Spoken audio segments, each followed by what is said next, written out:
What's your solution to that problem? Because this is a big problem. It is a big problem. We have a pretty fat land bank. I would know. I'm an investor. I know.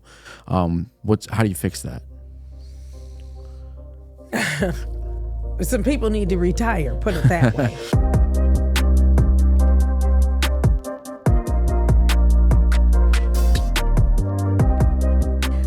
So the story that I got from Chris Gerard the other day when I interviewed him, Right. I don't know if you watched the interview. I watched it. Okay, so I was just furious. So, well, let's talk about it then. Let's start there, because the story that he gave me was there was a vote. He as president of the Growth Alliance had to enact on no matter what they voted, and he had to enact on it. So let's start there. So what was so aggravating to you about that story that he gave?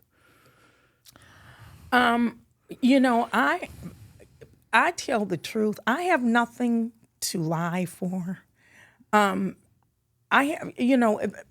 thing is that transparency is the thing with me. The people have lost a lot here in Bay City. Sure. And when you don't tell the truth, I do my homework. I am going to tell the truth. I told the people, when I sit down, it's over for the lies. Our streets are not done. And they keep saying, they get this funding money, and they keep saying, we're going to do the streets. We're going to fix the substations. We're going to fix the firehouse. Well, yesterday, when I see Commissioner Gerard sit here and say that he really had no part in this alliance problem. Well, when I read that Mr. Gerard and Mr. Andy Bacigalupo sign a $800,000 check for the State Theater, I'm a little upset, because accept what you two have done. Tell the truth. Why lie about it? You signed it. If you signed it, you signed it.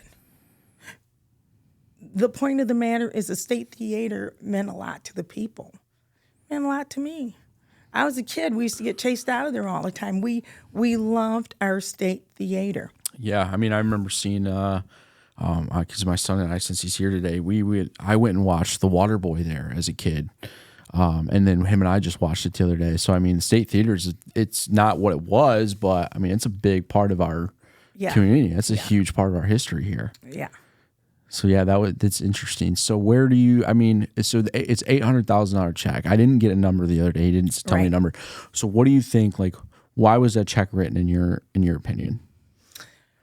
Well, the thing is that I just feel that they have these boards. Yes. And when they're in the back room, they decide what they want to do with our money, or how they cross their boards in with the city. The city, they decide they're going to pick their boards, and with the mayor, they put their boards together. They don't bring them to the chamber so we can pick our boards. They pick them for us. And that's another thing when they, pick the directors of police, or they pick whoever they want to put on a seat, they put them on. They don't let the community pick them. They don't let the community know, we want this person to be on the board, or we want this commissioner, or we want this police. They don't let us choose, and they should let the community choose. Now, with the board, they had chosen, obviously, Mr. Bacigalupo to be go in between. And obviously they had ties with the Alliance. So if Mr. Bacigalupo didn't work for the city of Bay City, why were they signing checks for the State Theater? I mentioned it, that someone was stealing money. And when I mentioned that, I was censored and I was told no one was taking money. Who censored you? The commission. And they said that I was lying and that no one was. I said an employees, had stolen money. And they said that it was untrue. So I was censored for it. Well, like a few weeks later, Andy Bacigalupo had taken the money, yada, yada. So, I put in for them to take it back. They wouldn't take it back. Well, it all came out, and then they were, we're under investigation. They're going to investigate it. And, okay, where's he at? The investigation. First, the city manager said, well, he's not involved with us. The State Theater is, they're not involved with us. They're not part of the city. So what I said, I looked back and kept checking into the agendas. I found out that we purchased the Downtown Development Authority. We purchased it back in July of 2000. When it went bankrupt, it was in March of 2024. We, the Downtown Development Authority, we took our hands off it. We got rid of it. Now, if it was not ours, Downtown Development Authority, they're on the board. We deal with them. They're in our building. Okay. Tell the people the truth. Mm-hmm. We had been dealing with them since 2000. We were trying to put it together, deals together to make sure that we could have activities and functions together with the State Theater and the Winona, with the city. And we were trying to put things together. If we were not a part of them, we would have not been having board meetings with them. Sure. So they should have accepted responsibility, but they decided not to. And that's how Andy Bacigalupo disappeared. We don't see any investigation happening. Where is he? City manager said, we were going to have an investigation. Okay. Where is this going? The people needed to know. And, we're not getting there's no transparency. So, I'm upset. Yeah, absolutely. So it seems like what you're saying essentially is like we've got a lot of money moving that we don't know where it's going. So I want to go back to them censoring you. How exactly did they go about censoring you? Just were you not allowed to talk? Like what? Let's talk about that. Well, every time I would talk, they would shut the mic off. Okay. I kept saying, I want to know where the ARPA money has went. I said, I want to know where that $31 million is. And so before I even got on the seat or voted in, I was carried out of a few meetings. I'd come up to the podium and say, I'm going to keep asking. And I said, I'm going to get on the seat. And when I get on the seat, I want to know where that money is. Like the commissioner seat is what you're saying. When I get on the commission seat, I said, I will sooner or later. I'm going to keep doing this. And I want you to tell us absolutely where that $31 million. Mm-hmm. They never would answer me. So when I got on the seat, it's like, no, I don't know about crunching numbers or this sort of thing. But I know where to ask what happened to the money. I can see our city crumbling around me. I talk to a lot of people in the city. They know me. I went to West Side schools. I grew up in Bay City.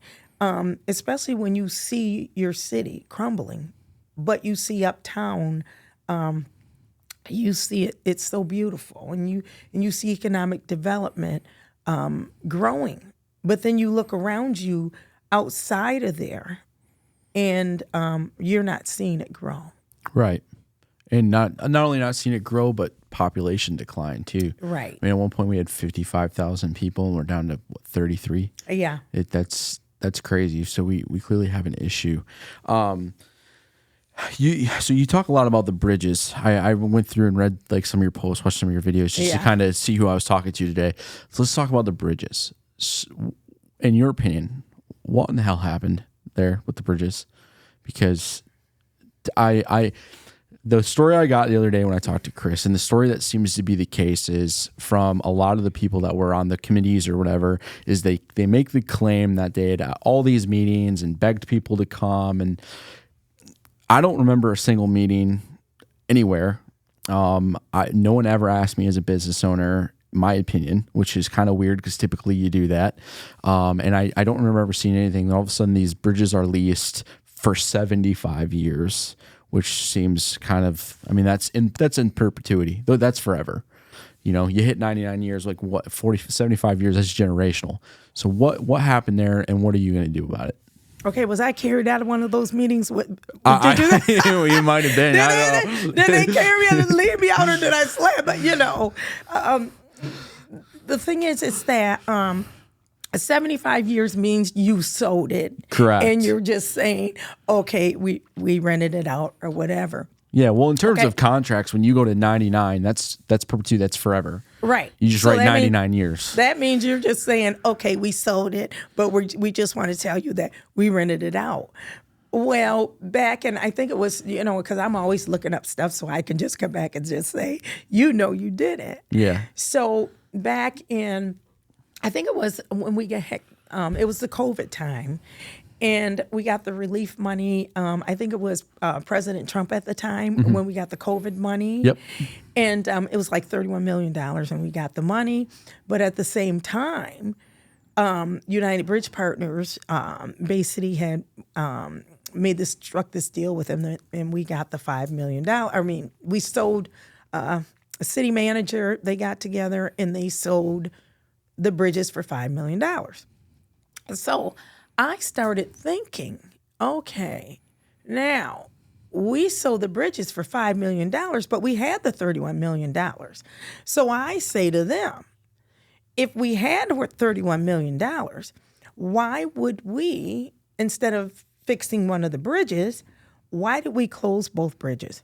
Why did we sell both bridges if we could have fixed on one and kept the other one open? So I just didn't understand when Commissioner Girard says, well, it was over $100 and some million.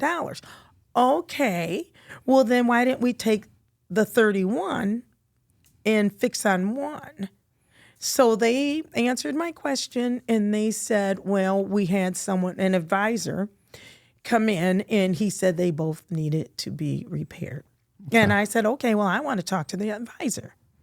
And they said, well, I said, well, how many did you have come in? Well, we had one company. And I said, no, one. And I said, okay, well, I tell you what, I want the contract in here. I want to see the contract. I want to talk to the lawyers, and I want it on my desk. So, and this is, you're a commissioner by this point, yes, right? Okay. I'm a commissioner. So I feel like that's a pretty fair request at that point. So they kept stalling. So I kept saying, I want them in here, and I want them in here. I want the contract in here. So they get the contract. I said, I want the contract, and I want the lawyers in here. So Dana, she gets the contract together. She puts it on my desk. Dana being the city manager. The city manager. So I open it up and I say, where's the signatures? I don't see no signatures. I said, I don't know what kind of, contract this is. I said, you know what? I want them in here and I want it on my desk. And I said, better yet, you bring those lawyers back in here. We can talk to them ourselves. No problem. So I says, you know what? I said, I'll talk to Mr. Shawn Romo myself. I said, I'll call United Bridge Partners myself. Mm-hmm. I said, I'll get to the bottom of it. And I said, and I asked you, I want the lawyers. So the more I'd ask, the more they'd put this whatever on my desk. Well, we have this. I said, no, I want the lawyers. That's when Commissioner Brunner said, well, we don't have the money to have. What do you mean we don't have the money to have those attorneys come back in here? Hold up. We're Bay City. are you telling me we don't have money? Okay, so I wait a little while and I say, let me check these contracts out myself. It says Bay City doesn't have, the low-income people of Bay City, we don't have to pay tolling. Okay. But yet and still, I think about it, we're getting tolling fees. Who's considered low income in Bay City? 30% of Bay City. Is there like a specific number, like if you fall below this number, you're considered low income? Well, if you read the census, they will tell you 30% of Bay City are low income. Okay. So I go back and I say, I write a resolution. And I say, wait a minute. I say they're tolling people that are low income. I said, so I want the attorneys in here because they breached the contract. And I want them to check out this contract. And if it's breached, we need to take care of it because I see it's breached. So you're saying in the contract, low income people are not supposed to be told at all. Exactly. Okay. And obviously that's clearly happening across the board. I mean, people are getting double told, triple told. I saw a Facebook post the other day where a lady got told 109 times or something like that when she was in the hospital giving birth and somehow crossed the bridge 109 times. So clearly there's issues. Okay. Sorry, I didn't mean to interrupt. I was just thinking out loud, I guess. But yeah, please continue. So Terry calls me from United Bridge Partners. He was the, I can't think of his last name, but he was the manager at the time. And he says, okay, Andrea, what do you think we should do? Is there anything that we should do? So they started calling me one-on-one, the managers, because they wanted me to shut up. Sure. And I was like, well, we need to work this out. We need to do something for the people. So we had, they started calling me because they wanted me to stop writing these resolutions. And so I wrote a resolution that I want them in here now. So the last resolution I wrote the resolution that I wanted the attorneys to come in, the advisors, because I want to see why the advisors said, you only had one.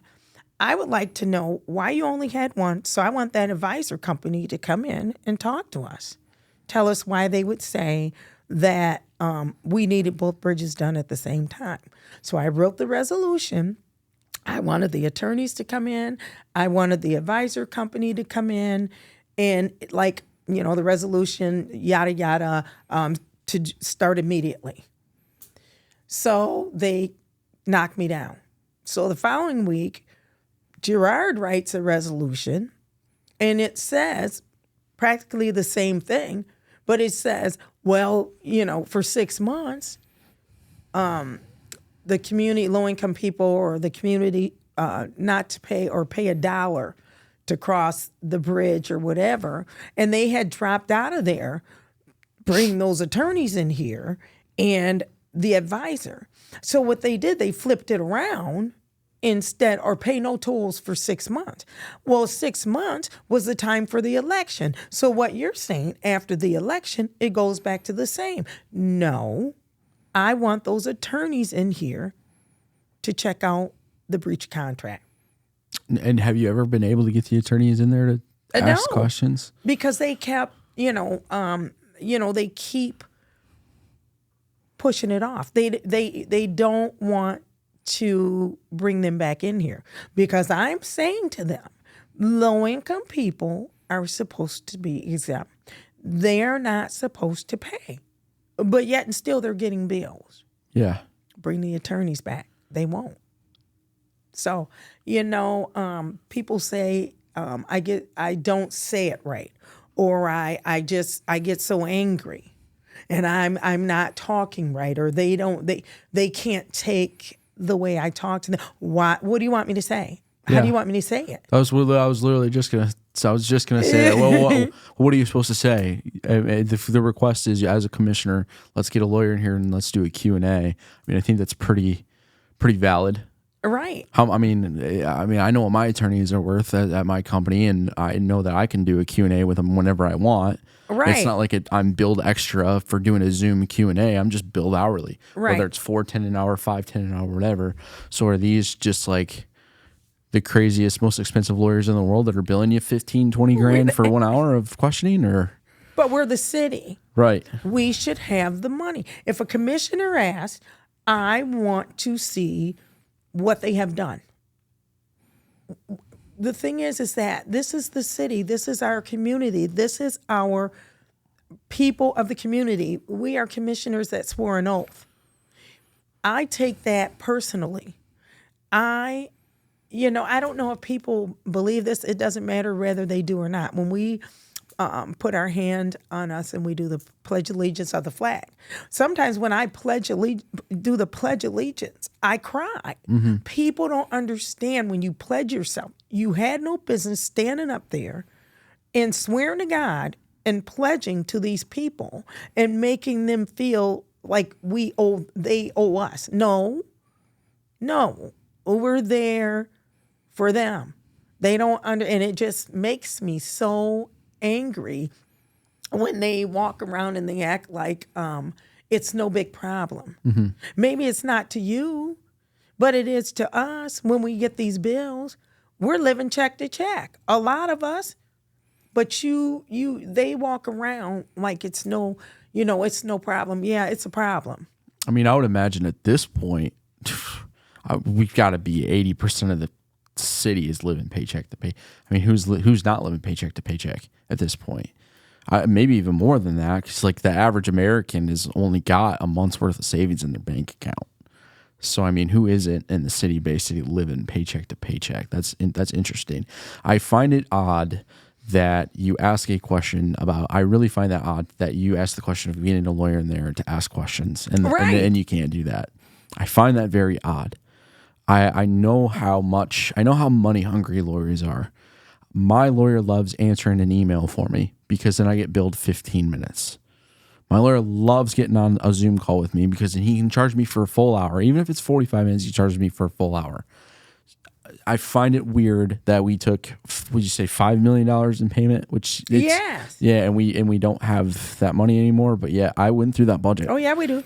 I went through the budget. There's interesting numbers in that budget. Okay, can I say something? Yeah, absolutely. I don't know if I wish people always say, go to the YouTube and go to the commission meetings. And please see the questions I ask and see the response. So just recently, I said, where is that $5 million that we got from United Bridge Partners when, they paid us that $5 million. So I want to know, where is it? Well, we've already, we've got half of it. We've spent it already. We put it in here on the streets, yada, yada, yada. Or we put it not on the streets, but spent it somewhere else. But we're going to get the other $2.5 million. Fine and dandy. I said, okay, well, when are we getting it? And she says, well, they're going to disperse it at any time. I tell people, okay, I asked for it. I said, okay, well, we need to use it for the streets. Can we have our money if it's coming? They're going to disperse it at any time is what they told you? We were going to get it. They don't have a set date? Well, we got it. Okay, we got it 2 okay. weeks later. So Gotcha. I said, where's the money that we got? And she says, well, we put it aside and we have it. Go look at the meeting. I said, well, we want our money now. Why did you put it aside? Can we have it for the streets? Can we have it for the sidewalk? Can we have our money? Clements, he wants to turn off the mic and all that. Don't turn it off. And then she says, well, we made we passed something with the money and we're going to use it. I said, what do you mean pass something? I'm a commissioner. No, you didn't, because I wasn't there.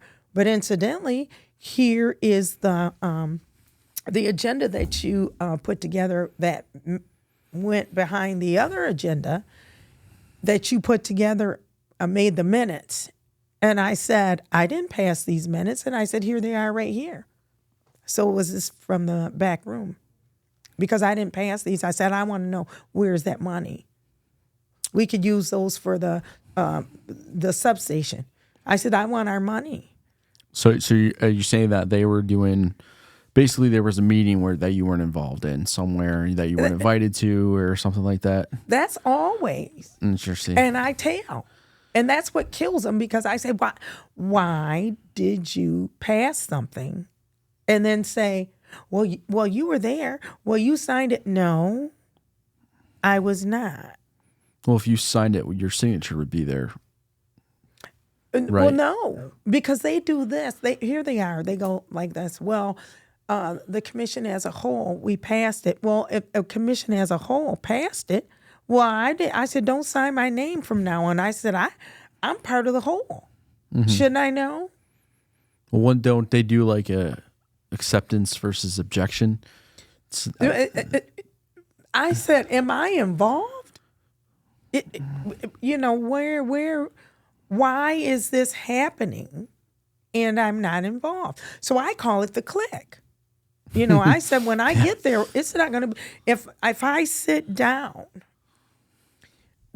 I'm going to make sure the people get transparency. They will get transparency, and I feel they need that. After all these years, they have been taken advantage of. And if we let them sit there, this is what they will get. Like I said, I'm going to sit on the commission. We have 6 new people. Love them. Well, the 3 guys, I call them, they don't even know it, but I'm going to say it.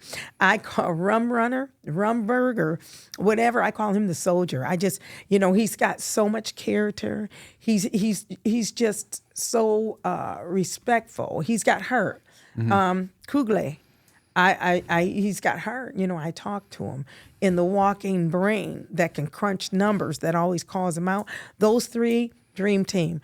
There's a few of them. I can sit on my seat still and have a voice. In the voice, they have a voice because they come to the podium. So sitting on my seat, I have someone that will listen. We will join together forces. It won't be the same people there that will listen. Me on the mayor's seat, I only have certain powers. I was going to say, so that was going to be my next thing, was that it seems like, because you watched the interview, it seems like you go to Flint or Detroit, the mayor has this power. Mm-hmm. And then you come to the Bay City and you've got commissioners that have the power. You got the mayor that's kind of just like, I guess, like the face of the band. Mm-hmm. And then you've got this city manager that doesn't even live in Bay City that gets this huge fat salary. We don't even really know what she does. But yet, if you look at the budget, it doesn't really make sense how, like, there's like enough for 2 city managers in there.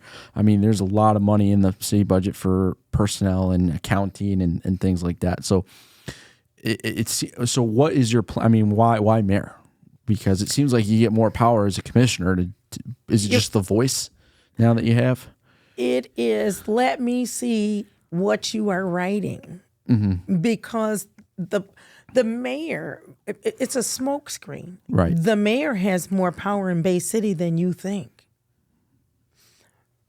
They make you feel that she doesn't have that much power, but they want him there because the mayor can pick who sits on that board. And see, the people in the board, they make a lot of moves. She has to sign off. Mm-hmm. The mayor can look at everything. The mayor can say yes or no or nay or whatever. She gets to put people on the board. Mm-hmm. What needs to happen with the city manager? We hired her. She needs to understand and take her place, and we need to show her we hired you. Mm-hmm. You have no power unless we give it to you. They've given her the power. Mm-hmm. And she needs to understand who pays you and who is your boss. Her 130 at least $136,000 salary. They've given her too much power. And if I sit on the seat, you are not going to have that power. Mm-hmm. I am going to watch everything you do. I am going to make sure you won't be slipping anyone a dime. It will come through me. Sure. It will go through me to the commissioners. It will come through all of us. It will be all of us. It will not be just your friends anymore. Right. I will be there to watch. So we can't have someone there. Well, it sounds like her contract's up this year too, isn't it? This is what we read online, that her contract was up in 2024. They kept voting her in. Do you see what I'm saying? They keep voting her in. They kept shifting the table. When one commissioner's up, then they put the other, and it went circle and circle and circle. There is no more circle. They need to go. Mm-hmm. That's what they do. Even the city clerk. Now, she writes what she is told to write. Just recently, we had this thing going on. When you want to get on the seat or, become a commissioner or a mayor, you have to go out and knock on doors and have your petition signed. So obviously me coming to the chamber meetings for 15 years, and I'm going to sit, watch and see, to them, because I wanted questions answered. And so when I first tried to get on the commission seat, and so I was so happy. I'm running. I'm going to go and get petitions and knock on doors. And you have to get 50. So every time, Tama Lucera, I have no problem with calling you out. So every time I would come and bring 50, they weren't enough. I had to, it's not the person. They don't live there. I mean, by the time I had to bring back these petitions, I had went out and got maybe 75 to 100 because she kept throwing them out. And I mean, it was the weekend of Easter. And so Good Friday had come, and it was like down to the last of the last that I had to get them in. So on that Good Friday, the day before, she said, you need 5 more and you're less. And I said, I have been trying to get on this, on the ballot. And I said, I'm running by myself. I said, I been out here and you keep throwing them out and keep throwing them out. Till finally I had to bring, she says, you need 1 more. And it was Easter the next day. And if I didn't get that 1 more in, I would not be able to get on the ballot. So it's like I'm out in the rain, I'm beating my butt. So it was like 75. I had to keep running back and forth. So I brought that one person in, and he was a young man of color. So I brought him in, and I said, here he is. And I said, it's my last one. And I put it on camera, and I'll never forget it. And he said, here's my driver's license. And she took it from his hand, and she walked into the back, and she didn't come back for a minute. Then she came back and she said, okay, here it is. Now, the man was standing in front of her, and it hurt. It's like I fought so hard. Mm-hmm. This time, I ended up going out, and this is, I don't know if you went to my page. Did you go? I did like a little bit. So I videoed the whole time. Well, I had to get 200 because they kept throwing them out. And at the last, I was soaking wet, and I was so tired, and I drug myself in, and everybody could see I did the whole thing. Mm-hmm. And I really fought this time because I have nothing to lose. I have my own things. I mean, $600 a month. I just want the people to know that I'm fighting so hard. We have to stop what has been going on. They'll keep losing their families' homes. They will never get those back. They will never see them. Bay City will go down and down while Uptown will grow and grow. So let's talk about the people losing houses, because we mentioned that. So obviously we have a land bank. So $1,500 in taxes, you don't pay them for 3 years, it goes to the land bank, they lose the home. What's your solution to that problem? Because this is a big problem. It is a big problem. We have a pretty fat land bank. I would know. I'm an investor. I know. How do you fix that? Some people need to retire, put it that way. Sure. I'm serious. I mean, the point is that we get funding every year from the HUD. We get funding every year for community block grant money. That money is to be used to help with rehabilitating lower to moderate income neighborhoods. When I see that money, they budget it in and they use it for streets or sidewalks in other neighborhoods, like, the richer neighborhoods or uptown, and they part it out instead of putting it where it's supposed to go. When they fix someone's house and they only fix a furnace and they put a 20-year mortgage on, they know that these people cannot pay for their taxes, or they might be lingering, but yet and still they put this big responsibility on them instead of I could see if they were rehabilitating the whole inside of their home, then that's feasible for a 20-year mortgage. But this funding is to be issued to organizations, MDHS, the Red Cross, all of these small agencies that will fix a furnace for free. They do it for emergency assistance. They will help with a roof. They will help with small issues. But when the city of Bay City community development help, they put a mortgage on this home. So now we're going to bring it up to date how they do this. So they'll put a mortgage on a home, and they'll probably put the mortgage on when they know that the taxes are due. Community development, Debbie Kiesel. I'm just going to call you out. And so what happens is they'll put that mortgage on right when they know that person owes maybe $1,500 for taxes. Now, knowing this person owes this money and they can't pay it, they're in desperate need. So maybe they'll come to them and say, hey, you can't pay your taxes. Would you like me to pay that off for you? We'll take that house off your hands before it goes to the county. Okay, the house might be worth $50,000 or whatever. You got a low-income person. They're going to lose their taxes anyways. Okay, here's $1,500. You got a $50,000 home, goes to the land bank.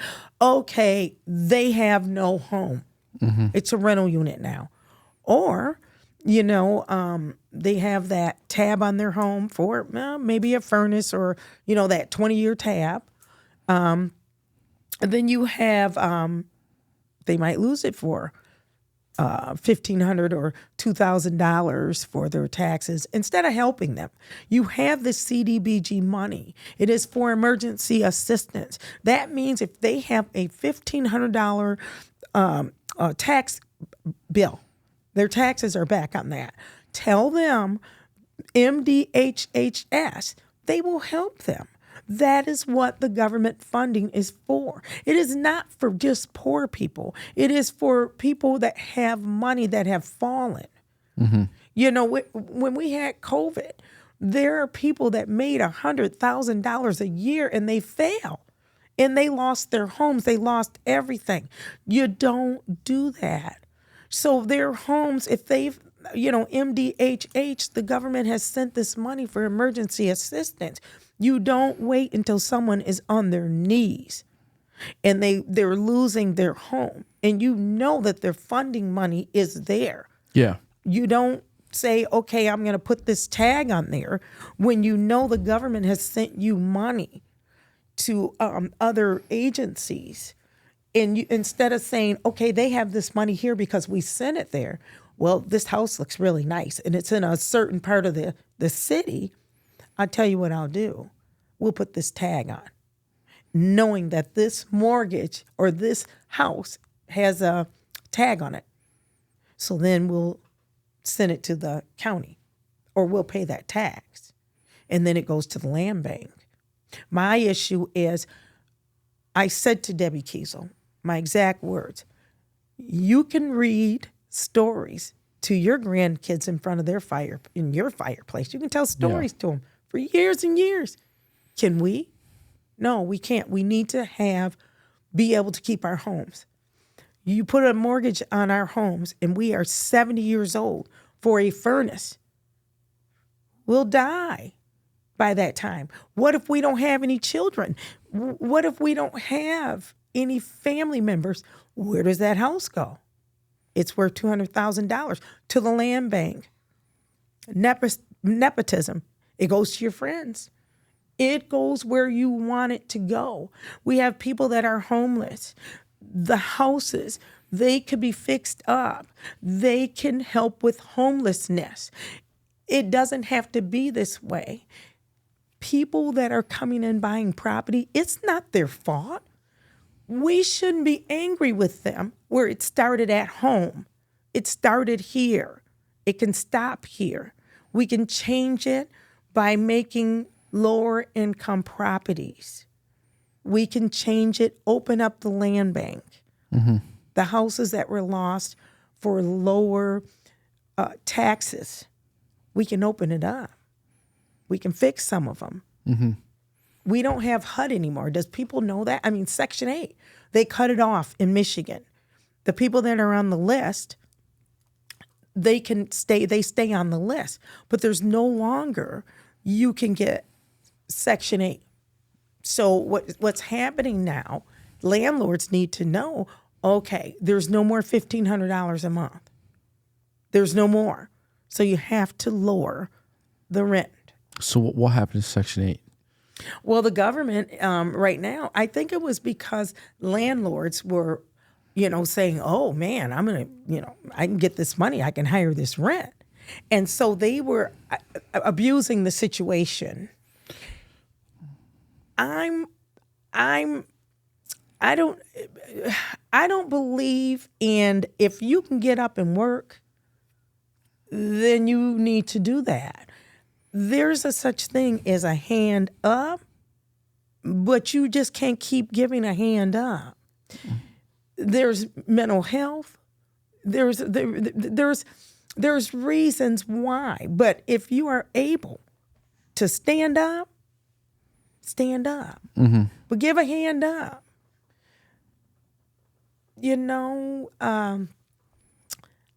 I don't believe in, you got to work. I did. I shined shoes at, 10 years old in front of the West Town Theater. I grew up on the West Side. Mm-hmm. So,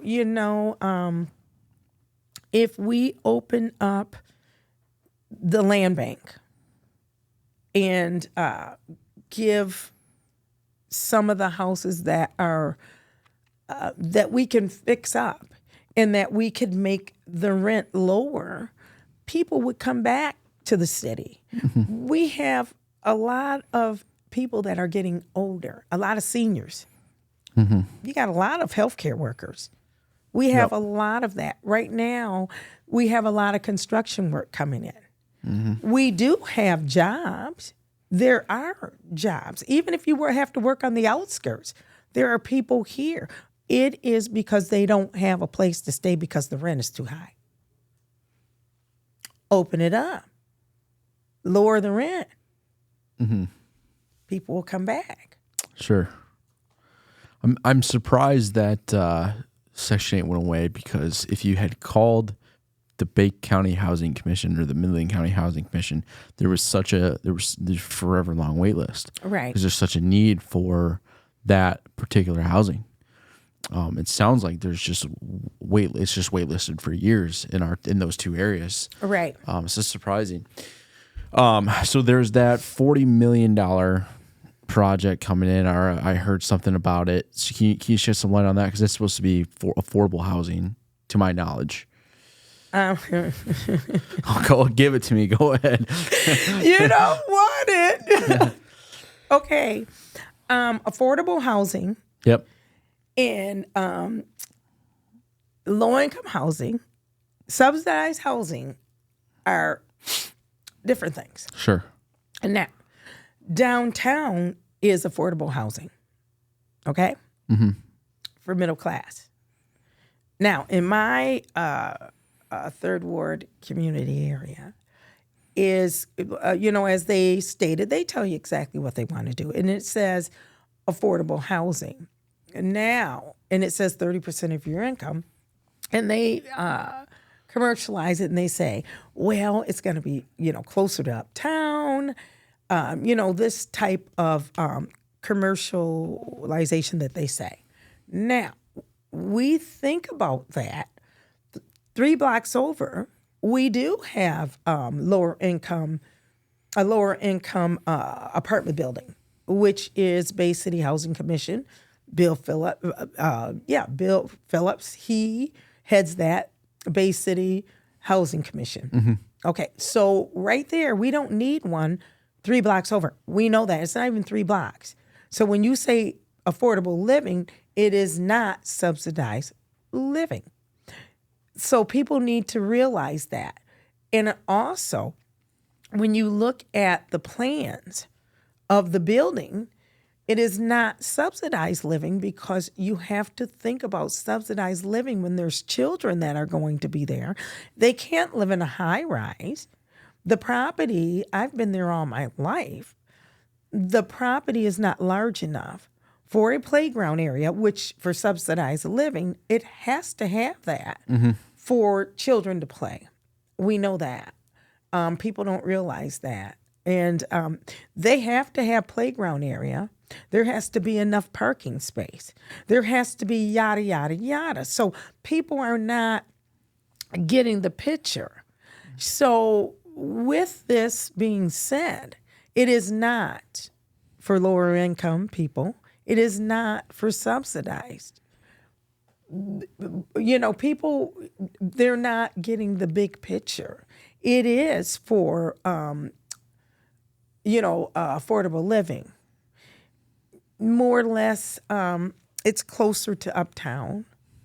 It would be middle class. That's what I think. Mm-hmm. Now, with that being said, people can, they're not going to be mad. They're going to, it's going to go bingo in their head. What I was upset about is when the city steps in, city manager on the news, and says, we put $2.1 million, retch in our land bank or whatever, and put $2.1 million. No, you didn't. That's our money. You have no business even talking to the county, because that is a county deal. Mm-hmm. That is not a city deal. If that was a city deal, as much as we fought for the county farmers market to come back, we would have been able to deal with that. We can't deal with the county. That is the county's.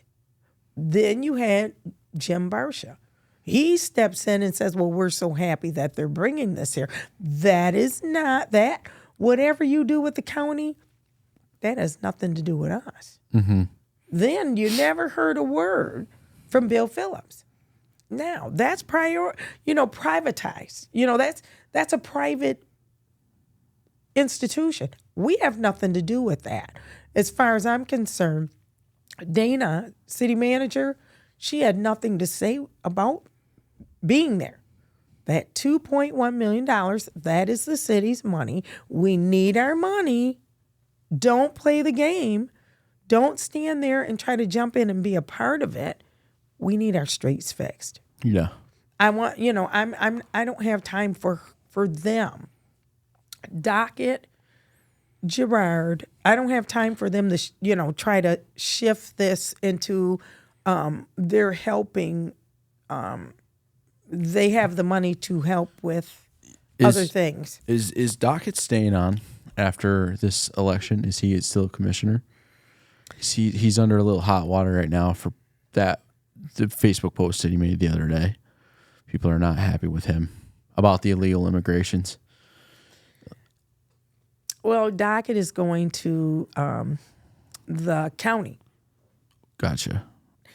And his statement that he said, it really struck home, and it really kind of, it just struck home to me.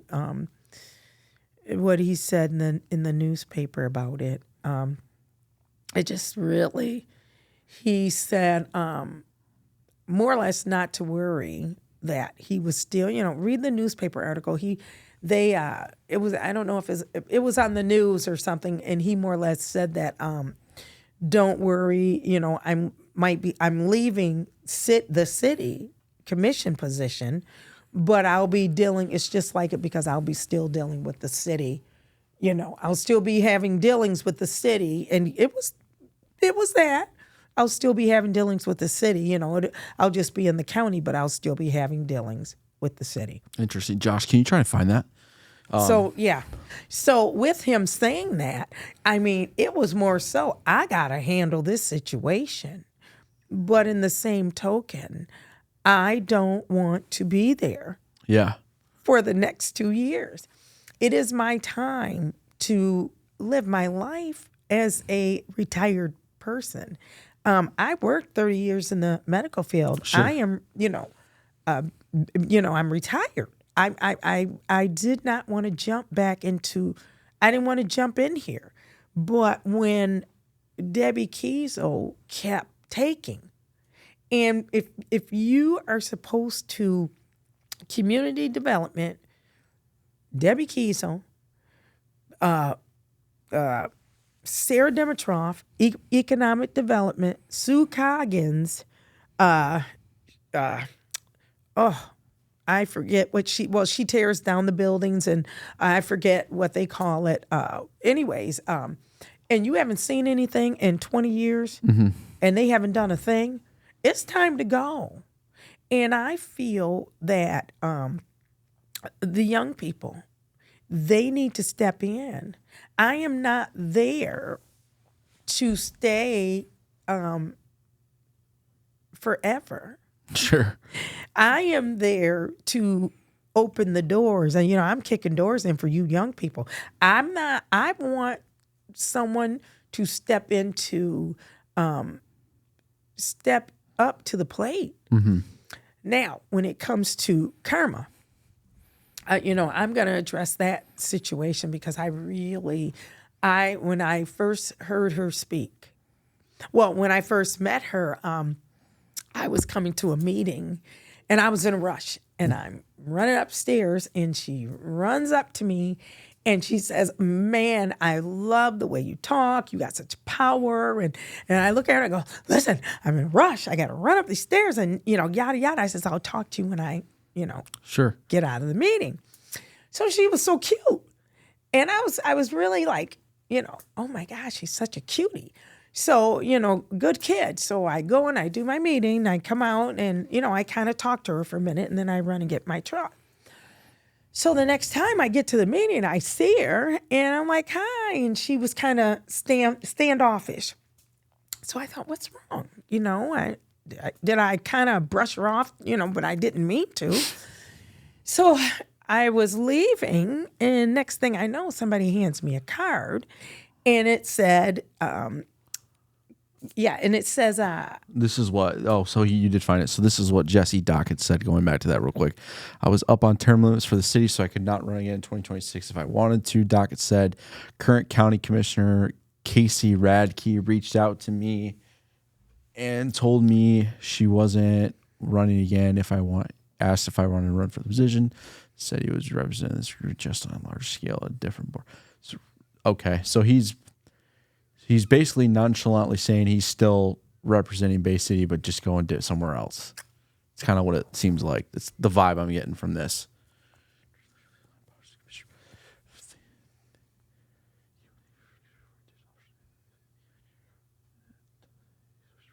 So he's going to resign in December. Yeah. Okay, interesting. So, Very interesting. Yeah. So anyways, she got up and she talked. And when she talked, I just thought she's the one. I can leave.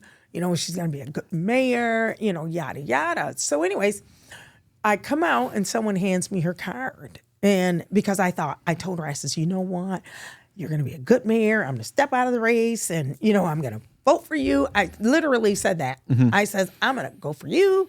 And I said in Chambers, I said, listen, I says, I want to tell everybody I'm going to back this girl, Karma. I love the way she's talking.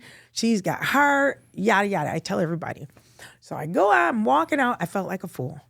So I walk out and someone hands me her card and it said, vote for Karma.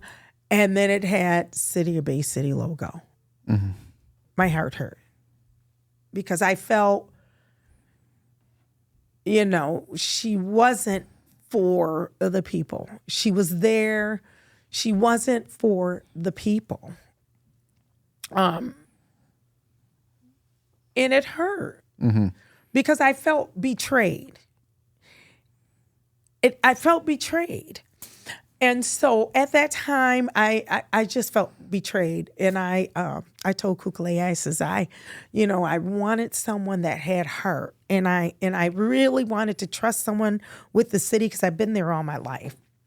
And so probably a few weeks from then, I didn't know she was a realtor. So then I gave her a chance and talked to her. And, and I says, well, maybe she'll turn it. Maybe she is a good person. So anyways, I was on vacation and my son called. I never knew she was a realtor. And my son called me and he says, Mom, this woman is here and it's about 6:00 at night. I says, I'm on vacation. He says, she said that she knows you and she's here and it's 6:00 at night. And she said she's going to show your house. And I look at the camera. It's her. Mm-hmm. And I'm like, what are you doing at my house on the camera? Well, I'm going to show your house. I said, no, you're not. We're running against each other. Why are you at my house? So then, I just lost all trust in her, but she talked so well and I was so impressed. And at that point, I was heartbroken. And, I don't want to cry, but anyways, I was heartbroken. Sure. Because I wanted her. I thought she would be the one. Because I love, like I said, we were the first African-American family to come here. My parents taught me to love this city. I lived on the west side of town. And back there in the 60s, they had this adversity of, being black and all this. I've never had that because I've never known it because I was a Sandlot kid in the west side. They never treated me like that. I didn't know any different. So I love my city. Yeah. And someone needs to be worthy of it. This east side of town, I've never seen the way they act in Chambers. I've never seen the greed like that in my life. Yeah. I've never seen it. It is awful. The way they don't care. There's no caring in there. They're heathens. Yeah. They will step on each other to get up. I said to them when it was COVID time and I could see a lot of people losing things. And I saw something that it just really irked me. A lot of people that had money in their boats and things like that, and they had lost a lot of stuff. So I just looked at them at Chambers and I told them, I says, you know what kind of friends are you? I say, I seen a few of your friends, they lost their boats and their businesses, and you won't even give them a hand up. Mm-hmm. What the hell is wrong with you people? Sure. Well, we are kind of running on time. So why I guess in 60 seconds, give me why you? Why me? Let's sum it all up. Because why do we vote for you? Well, I'm trying to tell you young people to get in there and fight. I've already kicked the dang doors in. Yeah. I know you guys can do it. The future, bring the future in. Have some heart. you see this old woman just, giving it to him, come on. Bay City needs that. It's okay that these people have come in. They're doing a wonderful job. It's not their fault that they've came into the mess. Yeah. But, it's time to step up and move the future in and stop all this, what has happened. And we need to show them that we have heart for our city and that we can take it from here. And, we'll tell you what to do. You're not going to tell us. Sure. All right. Well, thank you so much. I appreciate it. This was good. I liked getting to know you. I really appreciate you sitting down, talking with me for an hour. I'm what we call an armchair quarterback. I'm never going to get involved in politics, but I'm going to sit there and I'm going to judge you. I'm going to judge you on every position. I was sitting there the other day and I was like, I feel like the average person just doesn't get to talk to these people. So that's kind of what sparked this whole thing. So I really appreciate you last minute kind of getting in here, and we'll see what happens Tuesday. Yeah. Beautiful. Yeah. All right. Thank you again. Thank you. Thank you.